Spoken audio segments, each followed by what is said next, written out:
ఇప్పుడు చాలామంది cinema industry నుంచి సీనియర్స్ అయిపోయిన వాళ్ళందరూ లేదు ఇంకా సినిమాలు అయిపోయిన డైరెక్టర్లు బయట వచ్చి భాష్యం చెప్తున్నారు. అప్పట్లో వాళ్ళు వాళ్ళతో వీళ్ళు వాళ్ళతో అని.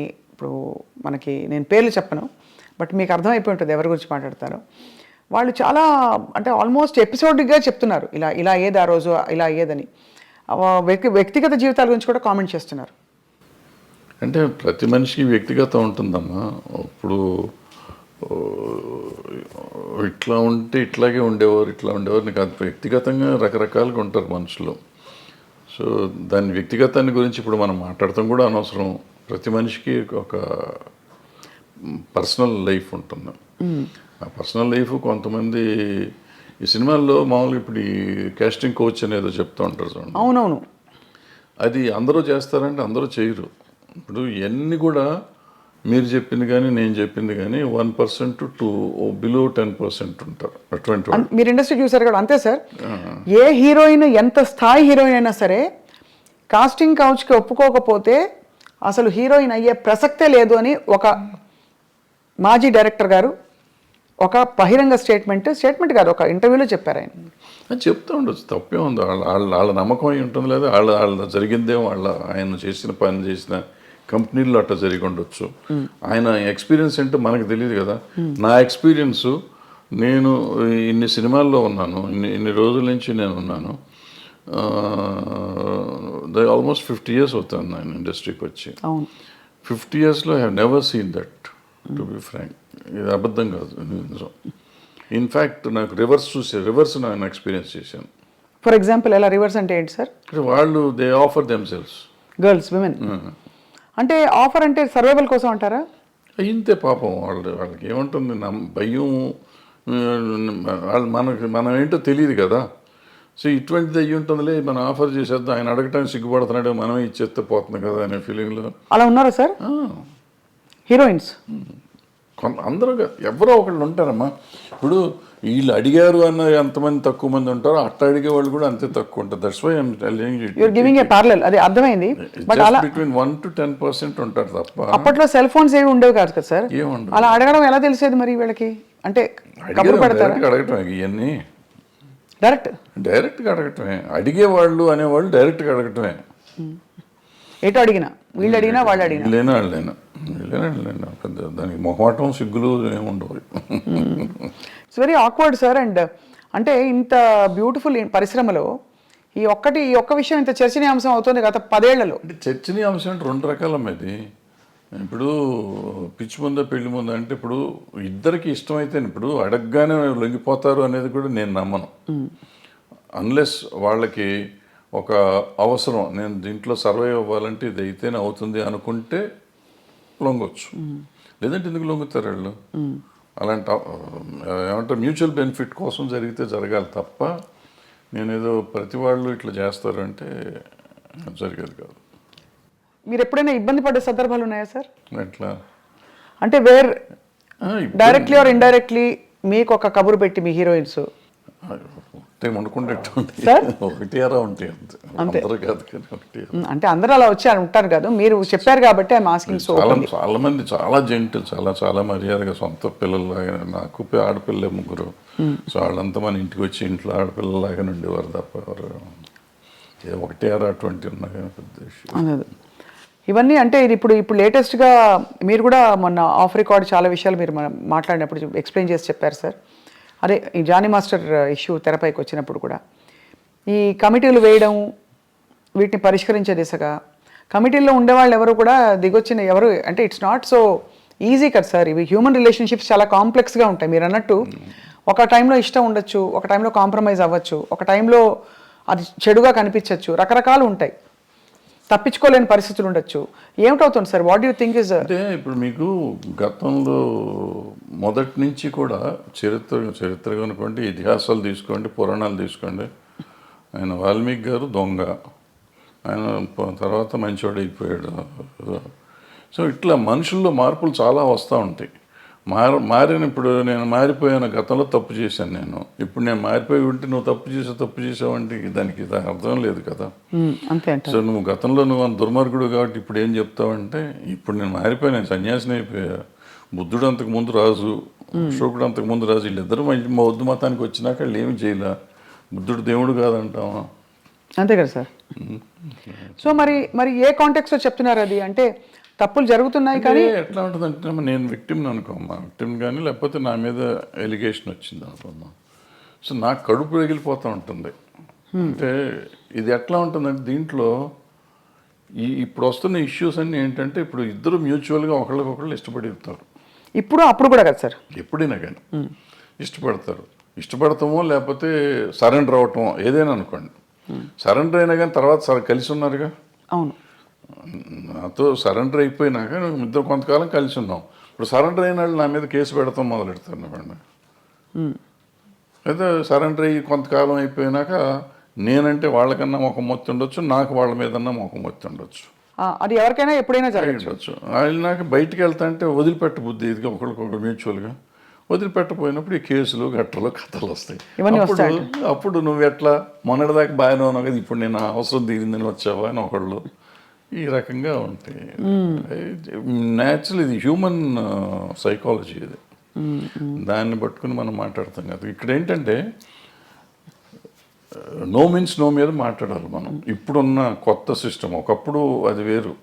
ఇప్పుడు శీలం అనేది ఒకప్పుడు పవిత్రమైనదిగా మాట్లాడుకునే వాళ్ళం. ఇప్పుడు ఎంతమందికి శీలం సరిగ్గా ఉంది అంటే చాలా డౌట్లు ఉన్నాయి. అంటే శీలాన్ని శీలంగా చూస్తున్నామా లేదా అనేది పాయింట్. అంటే ఇదివరకు ఇట్ వాజ్ అ బిగ్ టాబు, అంటే ఇప్పుడు కాదు, అది ఇప్పుడు మోర్ నార్మలైజ్ అయిపోయింది. సో ఇప్పుడు దానికి ఏమవుతుంది ఆటోమేటిక్గా నీకు ఇష్టం లేనప్పుడు అవుతుంది. రోజు మనకి రిలేషన్షిప్లో ఉంటున్నాం, మనం రిలేషన్షిప్లో ఉన్నామని మనం ఫేస్బుక్లో పెట్టుకుంటున్నాం, ఇన్స్టాగ్రామ్లో పెట్టుకుంటున్నాం, అన్ని చోట్ల పెట్టేసుకుంటున్నాం. నెక్స్ట్ డే ఇప్పుడు బ్రేకప్ అయిపోయామని మనం పెట్టుకుంటున్నాం. సో మనమే అనౌన్స్ చేసుకుంటున్నాం వాట్ ఈస్ హ్యాపెనింగ్. అవును, ఆ తర్వాత మనకే కోపం వస్తే వాళ్ళ మీద కేసు పెడుతున్నాం. ఇది ఇప్పుడు దానికి ఎవరు బాధ్యులు అంటే కలిసి ఉన్నారు కదా. ఇప్పుడు ఏం పోయే కాలం ఏం తీపరం వచ్చింది మీకు అంటారు మా అమ్మమ్మ భాషలో మాట్లాడాలంటే. తీపరం లేదు, తాపరం లేదు. ఇది ఏంటంటే నాకు ఇష్టం లేదు, నువ్వు రావద్దని రావకూడదు, అంతే, సింపుల్. సో అక్కడ నుంచి ఆ వైరం వల్ల వచ్చే కేసులు అంటారు ఇది. కానీ జెన్యున్గా ఆడపిల్లలకి రక్షణ లేదని హేమా కమిటీ రిపోర్ట్ని కూడా మీరు ఆమోదించపోరు. ఎందుకు డెఫినెట్గా ఉందమ్మా, డెఫినెట్. ఇప్పుడు ఒక అమ్మాయి వచ్చింది పాపం, ఎవరో ఒక అమ్మాయి ఆశగా సినిమాల్లోకి చేద్దామని వచ్చింది. వచ్చిన అమ్మాయిని నువ్వు నాకు ఏదన్నా ఇది ఇస్తేనే నేను ఉద్యోగం ఇస్తాను, వేషం కానీ పని కానీ ఇస్తాను అనేది దుర్మార్గమే కదా. హేమ కమిటీ రిపోర్ట్లో కానీ ఎక్కడైనా కానీ ఈవెన్ పాక్సో దీంట్లో కానీ అదే చెప్తాను. నువ్వు అడగటం కూడా తప్పు. అడిగినాక లొంగి నువ్వు ఆ అమ్మాయికి పని ఇచ్చేసినా కూడా, ఎదురు పని ఇచ్చేసినా కూడా లొంగ తీసుకోవటం తప్పే. కాబట్టి ఏ రోజు తెలిసినా కానీ నా మీద నేను శిక్షార్హుడిని. ఏమంటే మ్యూచువల్గా కలిసి ఉన్నాం కదా, నీకేంటి అని మనం అడగటానికి లేదు. ఇంకా కలిసి ఉన్నా కానీ నువ్వు లొంగ తీసుకున్నావు కదా. అవును, ఇప్పుడు మరి జానీ మాస్టర్ ఇష్యూలో ఏమై ఉంటుంది సార్? అది దాన్ని నేను మాట్లాడకూడదు. మీరు మాట్లాడకూడదు కాబట్టి ఓకే ఫైన్, అడగం సార్. మేము కూడా కమిటీని కోర్టుని కంప్లీట్గా గౌరవిస్తూ వాటి అంటే దీనికి బేస్ లైన్ ఒక నార్మ్ ఎలా తీసుకోవాలనే ఒక క్వశ్చన్. ఎందుకంటే టిపికలీ రెమ్యూనరేషన్స్తో పాటు ఇట్స్ అన్ ఎక్స్పెక్టెడ్ ఫేవర్ అని వినికిడిలో ఉంది. చాలామంది హీరోయిన్లు, చాలామంది క్యారెక్టర్ ఆర్టిస్టులు, దీంట్లో జయలలిత గారు చెప్పారు సార్ ఫర్ ఎగ్జాంపుల్. ఇక్కడ మాకు ఆ కేసు మీరు అడుగుతున్న particular case it is work place harassment. Work place హెరాస్మెంట్లో అంటే మీరు పనిచేస్తున్నారు, మీరు సాక్షి టీవీలో పనిచేస్తున్నారు, లేకపోతే ఐ డ్రీమ్లో పనిచేస్తున్నారు. మీకు నాకు ఏదో వైరం ఉందో, లేకపోతే మన ఇద్దరికి సమ్ స్కోర్ సెటిల్ చేసుకోవాలి. నేను సడన్గా మీరు వెళ్ళి యాంకరింగ్ చేస్తా ఉంటే ఇట్లా జరుగుతుంటే మధ్యలో వచ్చేసి ఆపేసే స్వప్న బయటికి డామ్ డూమ్ అంటే that is work place harassment. ఏమీ చెయ్యిపోయినా అతను మనిషి మీకు చాలా ఇష్టమై ఉండొచ్చు, మీతో వాళ్ళకి ఉండొచ్చు, ఏదైనా అయి ఉండొచ్చు, but it's no business to can get in to the premises. First point, that is work place harassment. So అటువంటి టైప్ ఆఫ్ కేసెస్ దాంట్లోకి వస్తాయి. మిగిలిన ఇవన్నీ మనకు సంబంధం లేని కేసులు. కానీ ఇది ఇక్కడ సెక్షువల్ ఎక్స్‌ప్లాయిటేషన్ జరిగింది. That is also sexual exploitation. A right to has get, he might be having right on you some ఏదైనా రకంగా, but he should have weighted out side. లోపలికి వచ్చి అంత ఇది లేదు కదా. And it's not his premises, my premises. అదే లోపల రావడమే తప్పు కదా. సో ఇవన్నీ అంటే మరి వీటికి పరిష్కారాలు ఉంటాయంటారా? బికాజ్ మూవీ ఆర్టిస్ట్ పరిష్కారం అసోసియేషన్ ఏముంటుందో పరిష్కారం ఏదో ఉంటాయి, చట్టాలు చెప్పినవి సగం చేస్తూ ఉంటాం, సగం చట్టాలు చెప్పినందువల్ల అవుతుందా ఏది అవుతుందంటే మనం కూడా తప్పు చేసామా లేదా, ఇది తప్ప కాదా అనేది మనం ఆలోచించుకోవాలి. మనం కూడా కొంచెం పెద్ద మనసు చేసుకుని ఈ చూసి చూడనట్టు మనం వెళ్ళాలి. జరుగుతూ ఉంటాయి తప్పులు, నాతో జరుగుతాయి, మీతో జరుగుతాయి, ప్రతి మనిషితో జరుగుతాయి తప్పులు. ఆ తప్పుని మనం దాన్ని ఇంకొంచెం అల్లరి చేసుకుంటానికి ట్రై చేయకుండా దాన్ని సరిగ్గా పరిష్కరించుకుంటే ఈజీగా సాల్వ్ అయిపోతుంది. అసలు ఇష్యూ ఏముంది, ఎవరి పనులు చేసుకుంటున్నప్పుడు ఇష్యూస్ ఏముంటాయి ఇక్కడ? అది కరెక్టే కదా సార్ అది. కానీ okay, final question on this topic sir. వాతావరణం చాలామంది ఇప్పుడు క్యారెక్టర్ ఆర్టిస్టులు బయటకు వచ్చి ఇంటర్వ్యూలు ఇచ్చిన సందర్భాల్లో చెప్పారు, పలానా టైంలో నేను లొంగిపోవాల్సి వచ్చింది, నాకు ఆప్షన్ లేకపోయింది, రాత్రి 2 గంటలకి నా డోర్ వచ్చి కొట్టేవారు తాగేసి. మరి ఇవన్నీ ఏమిటంటే వీటిని ఏ పరిధిలో చూడాలి, ఏ కోణం నుంచి చూడాలి? ఇవి ఇంటర్వ్యూ అంటే ఇవేదో ప్రైవేట్గా చెప్పినవి కాదు సార్, బహిరంగంగా బహిర్గతంగా చెప్పారు. ఇప్పుడు ప్రాబ్లం ఏంటంటే ఇక్కడ మన సమాజం ఫస్ట్ అసలు ఆడపిల్ల అంటేనే లోకువ, బయట కూడా సమాజంలో జనరల్గా సినిమాల్లో ఉన్నాడంటే అసలు మరీ లోకువ, అంటే వాళ్ళకి ఏదో taken for granted. Correct, taken for granted. So ఎవళ్ళైనా ఏదైనా చేయొచ్చు. అండ్ ఈ సినిమాల్లో నిజాలెన్నో అబద్ధాలెన్నో మనకేమీ తెలియదు, కానీ ప్రతి వాళ్ళకి ఒక ట్యాగ్ పెట్టేసి ఉంటుంది, ఈ అమ్మాయి ఆ అబ్బాయితో ఉంది, ఆ అబ్బాయి ఆ అమ్మాయితో ఉన్నాడు, సంథింగ్ ఉంటుంది. అవును. ఈ ఇంటాక్సికేషన్ స్టేజ్ వస్తుంది, నైట్ తలుపులు కొట్టేవాళ్ళంతా మందు కొట్టినాక వస్తారు. వాళ్ళకి నాకు దొరకలేదు, వాళ్ళకి ఈ టైప్లో ఉంటారు వీళ్ళంతా. దీని మీద ఈడే తలుపు కొట్టి ఆడి దగ్గరికి వెళ్ళా, నా దగ్గర రావా, ఈ టైప్లో ఉంటారు. ఇవన్నీ ఇటువంటి అంటే ఊరికి చెప్పు, దీని మీద కాదు, బట్ అటువంటి జరుగుతానికి అవకాశాలు ఉంటాయి. రైట్. కానీ చాలా గొప్పగా గౌరవం నిలుపుకుని అద్భుతమైన సినిమాలు, అంటే నిజంగా కళాఖండాలు సృష్టించిన గ్రూప్స్, టీమ్స్, టెక్నీషియన్స్ ఎంతమంది ఉన్నారు సార్, చాలా గొప్పవాళ్ళు ఉన్నారు. అన్ఫార్చునేట్లీ వీటి గురించి ఎక్కువ మాట్లాడతాం కానీ మనం. అద్భుతం. ఇప్పుడు ప్రతి మనిషికి వీక్నెస్ ఉంటుందమ్మా, రకరకాల వీక్నెస్ ఉంటుంది.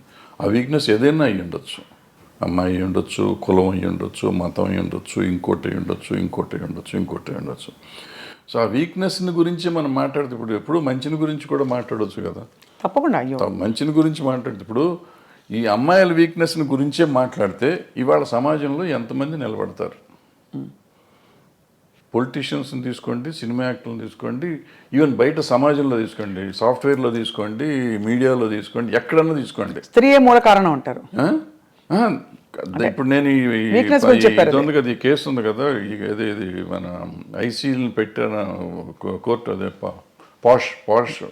పాష్ రూల్స్ ప్రకారం తీసుకుంటే ఈ చెప్పిన ఏ సెక్టర్లో అయినా మగవాళ్ళు ఉంటారా? ఉండరు. కొంతమంది బహిరంగంగా బయటకు వచ్చేవి, కొంతమంది రాకుండా, కొంతమంది దాని ఇప్పుడు నువ్వు మా ఇందాక వచ్చి నీ షేక్ హ్యాండ్ ఇస్తే కూడా తప్పే, నీ చెయ్యి నా చేతికి తగిలితే తప్పే, అకార్డింగ్ టు ఈ పాష్ act. Bad touch good touch అంటారు. నువ్వు బ్యాడ్ టచ్గా ఫీల్ అయ్యావు, నేను గుడ్ టచ్ నీకు ఇచ్చింది. అలా కూడా పడతారు సార్ కేసులు? బ్యాడ్ టచ్ గుడ్ టచ్ అవుతుంది కదా, ఉంది. బట్ అంటే దానికి ఒక సమంజసమైన పరిధి నిజంగా ఉండొచ్చు. నీకు నువ్వు ఫీల్ అయ్యి ఉండొచ్చు, నేను ఫీల్ అయ్యి ఉండకపోవచ్చు, నువ్వు ఫీల్ అయ్యి ఉండొచ్చు. నువ్వు ఫీల్ అయితే కేసేగా. అది మొత్తానికైతే క్లిష్ట పరిస్థితుల్లో అలా మామూలుగా వస్తున్నావు. నేను చనువుగా ఫాదర్లీ ఫీలింగ్తో స్వప్న బలి చేసావని ఒక దెబ్బేసి అనుకో, అమ్మాయిని ముట్టుకున్నావు, కొంపమని కింద అయిపోయావు. నువ్వు కేసు పెడితే నేను అయిపోయాను. సో అందుకే చాలా అతి జాగ్రత్తగా ఉండవలసిన చాలా జాగ్రత్తగా ఉండాల్సిన పరిస్థితులు వచ్చినాయి. ఇప్పుడైతే మాత్రం as long as this posh case this act ఉన్నంత కాలం అతి జాగ్రత్తగా ఉండకపోతే కొంపలు మునుగుతాయి. అండ్ ఇప్పుడు సోషల్ మీడియా వచ్చాక అసలు క్షణాల్లో అన్ని వైరల్ తర్వాత ఇంకా చాలా జాగ్రత్తగా ఉండాలి. అంటే డెఫినెట్గా ఇవన్నిటి వల్ల కొంత మార్పు వస్తుంది. 100% పోతుందా అంటే నేను అంత ఈజీ కాదు. ఎందుకంటే ఆడపిల్లలు కూడా కొంచెం స్ట్రాంగ్ అవ్వాలంటే ఉన్నారమ్మా, చాలా స్ట్రాంగ్ ఉన్నారు. ఆడపిల్లలు అంత ఈజీగా ఏం లేరు. కొంతమందికి సర్వైవల్ కోసం లొంగేవాళ్ళు ఉంటారు. సర్వైవల్ కోసం నేను ఏదైనా అచీవ్ చేయాలి, ఎలాగైనా అచీవ్ చేయాలనుకునే వాళ్ళు కొంతమంది, ఏమీ చేయకుండా నేను అచీవ్ ఎందుకు చేయలేను, నా టాలెంట్తో నేను ఎందుకు అచీవ్ చేయలేను చేసిన వాళ్ళు ఉన్నారు, చేస్తున్నారు కూడా. ఆ రకంగానే అచీవ్ చేస్తారు, ఈ రకంగానే అచీవ్ చేస్తారు. ఎవళ్ళు రైట్ ఎవళ్ళు తప్పు అంటే tell me one name sir who you have great respect for, అంటే ఇన్ దిస్ రిగార్డ్ వాళ్ళ కష్టపడి పైకి వచ్చారు. అంటే నేను క్యారెక్టర్ పర్స్పెక్టివ్ నుంచి చెప్పట్లేదు సార్, జస్ట్ ఏ విధమైన కంపల్షన్స్కి లొంగాల్సిన అవసరం లేకుండా పైకి వచ్చిన నటీమణులు మీరు చాలా గౌరవించేవాళ్ళు. మీకు వాణిశ్రీ గారు ఎక్కడి వచ్చారు ఆవిడ? ఏంటి ఆవిడ ఎక్కడ జూనియర్ ఆర్టిస్ట్? ఆవిడ అసలు ఏ రేంజ్కి వెళ్ళారు? అసలు హీరోస్ని కమాండ్ చేశారు, ఇండస్ట్రీనే కమాండ్ చేసే లెవెల్కి వెళ్ళారు. హయ్యెస్ట్ పెయిడ్ ఆర్టిస్ట్ ఆవిడ. సింపుల్, ఆవిడ అంతకంటే గొప్పవాళ్ళు ఎవరు లేరు మార్కెట్లో. భానుమతి గారు అంటే వాళ్ళు వేరే, భానుమతి గారు కమాండ్ చేశారు. జమున్ గారు జమున్ గారు కూడా మామూలుగా వచ్చారు, ఆవిడ కమాండ్ చేశారు. ఆవిడ రామారావు గారు నాగేశ్వరరావు కాదని చెప్పి ఆ రోజుల్లో షీ గుడ్ విత్ స్టాండ్. మనం అనుకుంటాం రామారావు నాగేశ్వరరావు కంటే వేరే లేదు ఆ రోజుల్లో, ఆల్టర్నేటివ్ లేని పరిస్థితుల్లో ఆవిడ నిలబడి మళ్ళీ వాళ్ళిద్దరూ ఆవిడతో కాంప్రమైజ్ అయ్యారు తప్ప ఆవిడ వాళ్ళతో కాంప్రమైజ్ అవ్వలేదు. సో ఎప్పుడు ఇదేం లేదు, అదే ఏదో అయిపోతుంది అదేం లేదు. సౌందర్య గారు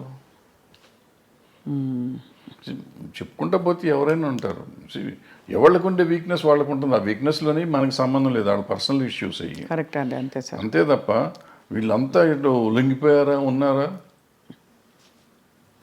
వాణిశ్రీ గారు ఏం చేశారు అసలు? ఆవిడ ఏంటి అక్కడ ఎక్కడి నుంచి వచ్చింది? కానీ ఆ రోజుల్లో ఎవరు మనసు పడలేదా సార్ వాణిశ్రీ గారిని చూసి? చాలా పడితే పడ్డారు, ఆ గొడవ మనకు సంబంధం లేదు. బట్ ఆవిడ డిక్టేట్ చేసింది కదా. అవును, ఆవిడ వచ్చిన రోజు నుంచి ఆవిడ అట్లా ఎదుగుదల వచ్చింది కదా అవును, సినిమా ఇండస్ట్రీలో. అంటే ఆవిడలో టాలెంట్ లేకపోయి ఉంటే ఆవిడ ఇంత గొప్పది అయ్యేది కాదుగా. కరెక్ట్.